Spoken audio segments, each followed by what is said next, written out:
Mr. Murray, you can have the floor.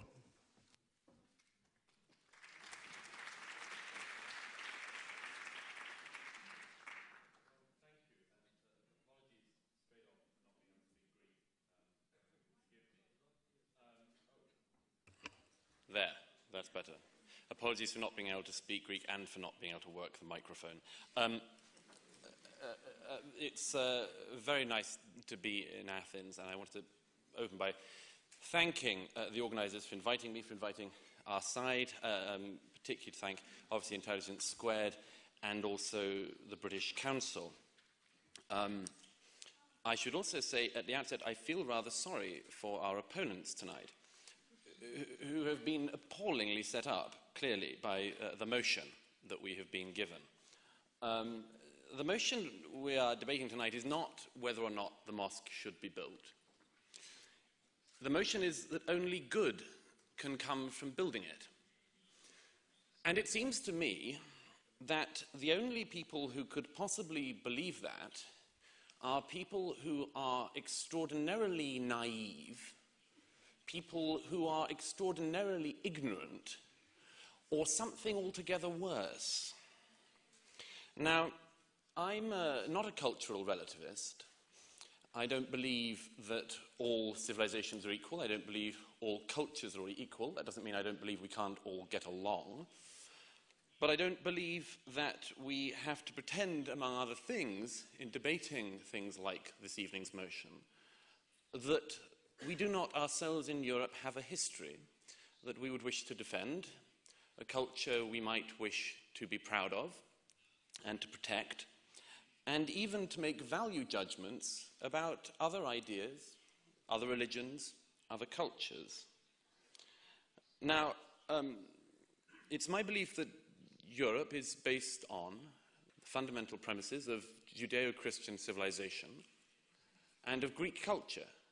And from this wonderful symbiosis of values, the history of Europe, the culture of Europe, has emerged.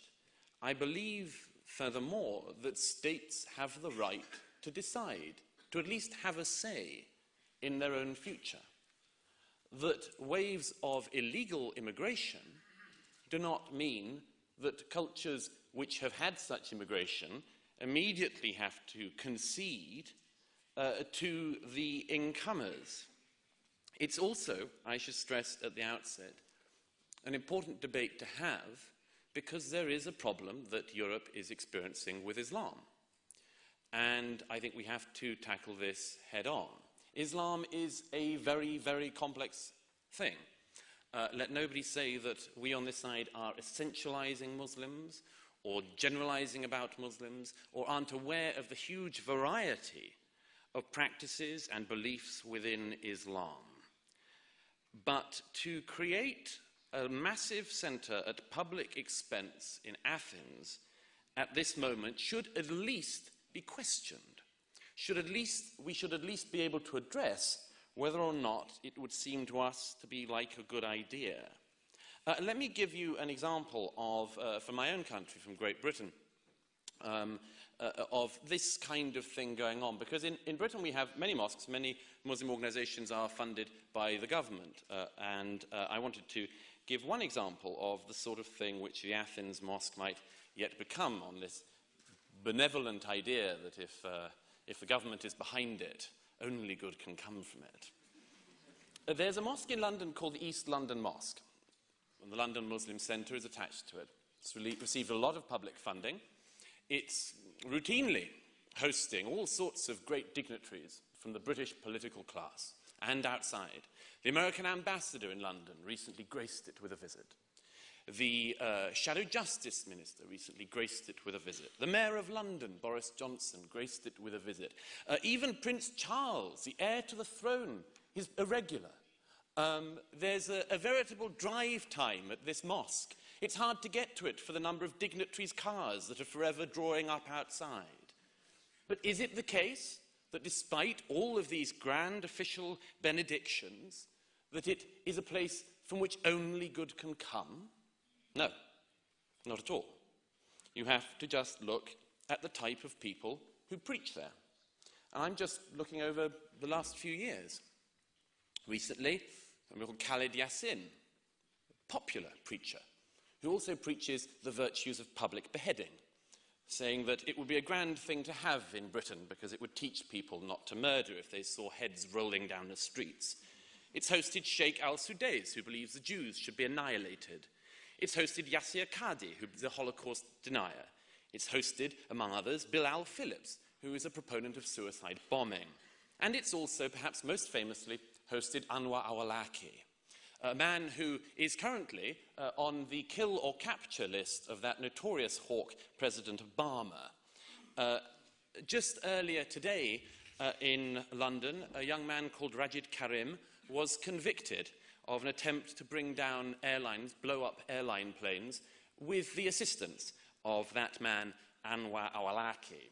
So it's clearly not the case that just because officialdom is involved, that mosques are centres of wonder, loveliness and peacefulness, a sort of Anglican church meets the Green movement. It's also, I think, worth noting one or two of the oddities of Islam internationally at the moment, and particularly in this regard. Islam, when it is in a minority, is extremely good at talking about tolerance. In a minority, Islam loves to talk about the tolerance that people must show towards minorities. One of the things, however, if you look around the world, and I'm sure I don't need to tell you this, is that whenever Islam is in a majority, minority rights are nowhere to be seen. It's a one-directional talk of minority rights. When Islam is in a minority, it talks of the importance of human rights. When it is in a majority, those human rights, including the most basic human rights, like the rights of women to be considered equal beings, are thrown right out the window. And I think that we also have to bear in mind that there is a problem in the world today of the direction in which organised Islam across the globe is growing. I think that there are many problems in the religion, as in most religions. Most religions have problems of some type to get over. But in Islam, there is a particular problem of a magnetic literalism, which keeps on drawing people back to the violent tenets of the faith. You better hope, ladies and gentlemen, that your mosque here is a first internationally, and that nobody with any unpleasant statements, any unpleasant ideas could possibly come to it. You better hope that it's not like the US, for instance, where the Muslim Brotherhood, the movement which Tariq's grandfather founded, recently was unearthed as saying that the job of Muslims was to make a civilizational conquest in the West. You better hope, ladies and gentlemen, that nobody would agree with, for instance, Prime Minister Erdogan, not a minority, not an unimportant figure, when he says the mosques are our barracks, the domes are helmets, the minarets are bayonets, and the faithful are soldiers. And finally, you better hope that one of the most influential men in the world today in Islamic terms, Sheikh Yusuf al-Qaradawi, wouldn't have anything to get near this mosque, any excuse to get near it. Because he just said recently in a fatwa on the signs of victory of Islam, it means that Islam will return to Europe as a conqueror and a victor, after having been expelled from it twice, once from the south, from Andalusia, and a second time from the east, when it knocked several times on the doors of Athens. Ladies and gentlemen, you don't have to be naive, and you don't have to be ignorant to notice that knock is happening again, and you don't have to open the door to it. Thank you.